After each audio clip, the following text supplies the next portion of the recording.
The night of March 8, 2014, began like any other at Kuala Lumpur International Airport.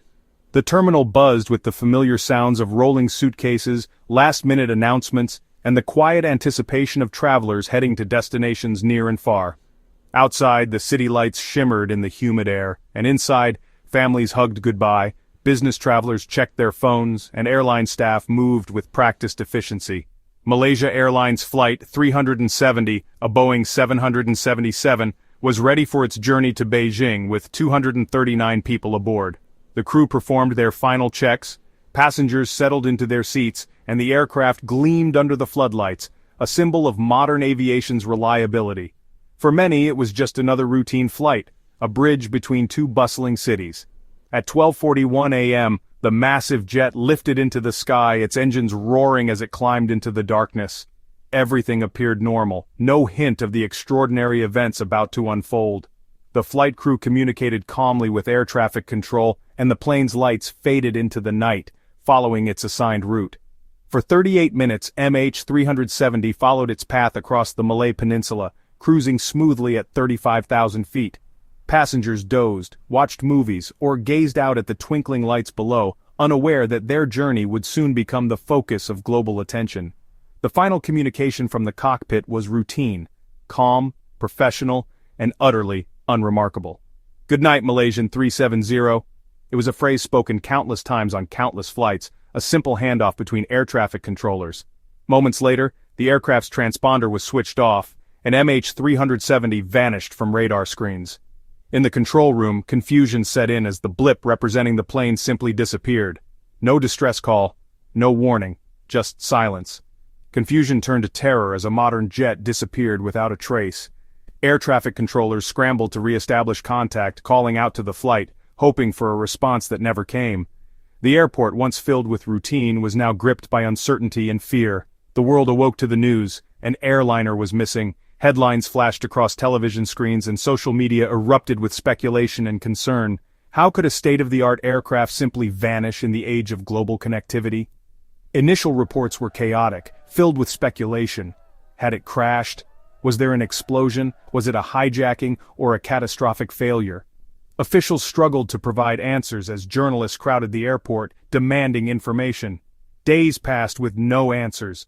Search teams scoured vast stretches of ocean and land, but every lead seemed to dissolve into uncertainty. The world watched as hope faded and the mystery deepened. Families gathered, waiting for news that never came. Each day brought new rumors, but no closure. The pain of not knowing became a constant companion, as loved ones clung to hope in the face of growing despair. This was the beginning of an excruciating vigil, suspended between hope and despair. Vigils were held, candles lit, prayers whispered in dozens of languages. The world united in sympathy, but answers remained elusive. The mystery of MH370 had begun. A mystery that would haunt families, investigators, and the world for years to come, raising questions that remain unanswered to this day. As the search for MH370 dragged on, families clung to hope. Days turned into weeks, and weeks into months, but the hope that their loved ones might still be found kept them going. They gathered in hotel lobbies, airports, and homes, glued to news updates, praying for a miracle. On March 24th, hope was extinguished by a text message from Malaysia Airlines. The message arrived without warning, a cold and impersonal notification that shattered the fragile hope families had been holding on to. The message stated MH370 was lost, with no survivors. It was a brief, stark statement that left no room for doubt or hope. The finality of those words hit like a sledgehammer, leaving families in shock and disbelief. It explained the plane likely went down in the southern Indian Ocean. This remote and desolate location only added to the sense of hopelessness. The vast expanse of the ocean seemed to swallow not just the plane, but the last vestiges of hope as well. For families, this digital notification felt like a betrayal. They had expected at the very least a personal touch, a human voice to deliver such devastating news. Instead, they received a cold, impersonal text message. The airline defended the decision, but it was widely condemned. Officials argued that it was the fastest way to reach everyone, but critics pointed out the lack of empathy and sensitivity in handling such a delicate situation. The text became a symbol of mishandling, adding to the family's pain. It was not just the loss of their loved ones, but the way the news was delivered that left a deep scar. Scenes of raw grief were broadcast from Beijing, where many families had gathered. The hotel lobby turned into a place of mourning, with families embracing each other, trying to find solace in shared grief. Some collapsed, overwhelmed by the confirmation of their worst fears. The emotional toll was visible as people broke down, unable to contain their sorrow. For many, the text was an unforgivable act, severing their last thread of hope. It was not just the content of the message, but the way it was delivered that felt so wrong. It was a digital dagger, delivered with inhuman efficiency. The cold, clinical nature of the text message contrasted sharply with the raw, human emotion it provoked, leaving a wound that would take a long time to heal. With little evidence, focus turned to the cockpit crew. Captain Zahari Ahmad Shah, a respected pilot, faced intense scrutiny. Reports suggested personal troubles and government criticism.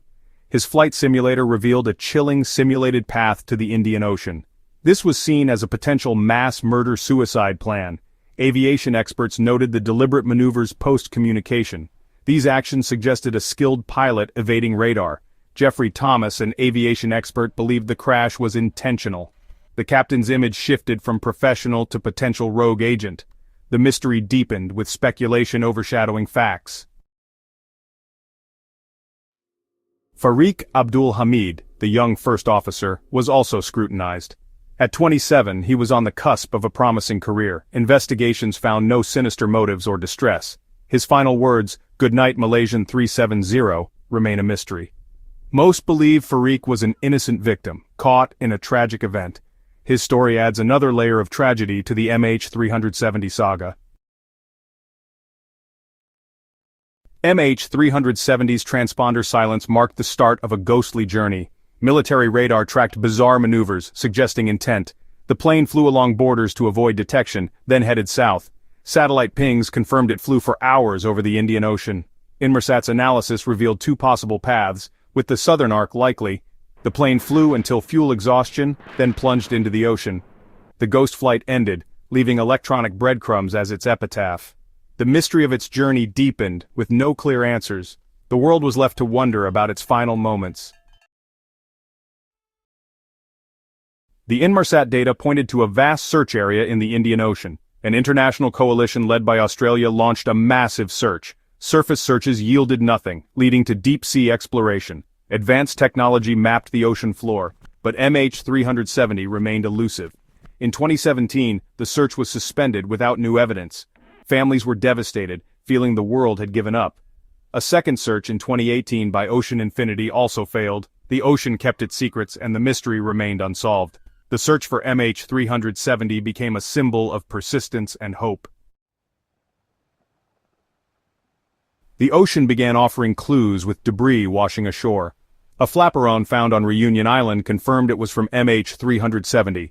More debris was found along the western Indian Ocean shores. These fragments provided confirmation of the crash. Analysis suggested a high-speed, uncontrolled dive. For families, debris was proof and a heartbreaking reminder. The mystery of MH370 continued, with only fragments as evidence. Years after the second search for MH370 ended, a quiet but persistent hope lingered among families, investigators, and aviation experts around the world. The mystery of the missing flight had never truly faded from public consciousness. Each anniversary brought renewed calls for answers, and the world watched as new theories and technologies emerged, promising fresh leads. In the hearts of those affected, the desire for closure remained as strong as ever, fueling a determination that the story was not yet over. In early 2024, a significant development reignited global attention. The Malaysian government announced it was in advanced discussions with Ocean Infinity, a renowned deep-sea exploration company, to launch a new search mission. This announcement was met with cautious optimism, as Ocean Infinity had previously demonstrated expertise and innovation in underwater searches.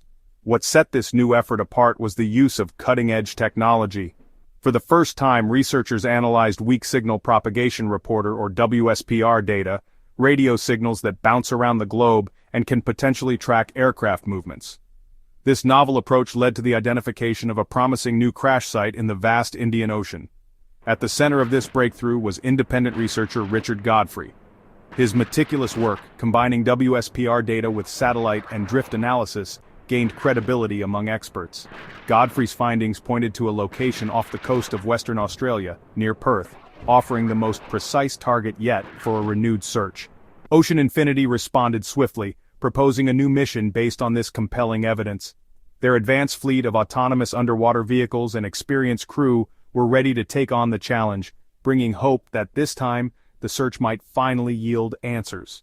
The Malaysian government, recognizing the significance of these developments, formally committed to supporting the mission. Officials emphasized their dedication to uncovering the truth and providing closure to the families who had waited so long. For the families of those lost, the announcement brought a renewed sense of hope. Many expressed cautious optimism, balancing the pain of past disappointments with the possibility that this search could finally bring closure and long-awaited answers. The mission is about more than just finding a missing plane. It represents a quest for truth, accountability, and the enduring human spirit that refuses to give up, even in the face of overwhelming odds. With new technology, renewed commitment, and a clearer target area, the 2024 search offers the best chance yet for resolution. The world watches, united in hope that the answers to aviation's greatest mystery are finally within reach. The quest for MH370 continues, driven by hope, determination, and the unwavering belief that the truth is out there, waiting to be found. MH370's disappearance was a wake-up call for aviation. It exposed vulnerabilities in tracking and communication. New standards now mandate autonomous distress tracking. CVRs and FDRs have extended recording capabilities. Deployable black boxes are being developed for easier recovery. The tragedy reshaped aviation safety and transparency. The lessons learned ensure no plane can vanish again. The legacy of MH370 is a safer future for air travel. The search for answers continues, honoring those lost. The greatest tribute is an aviation world where no plane disappears.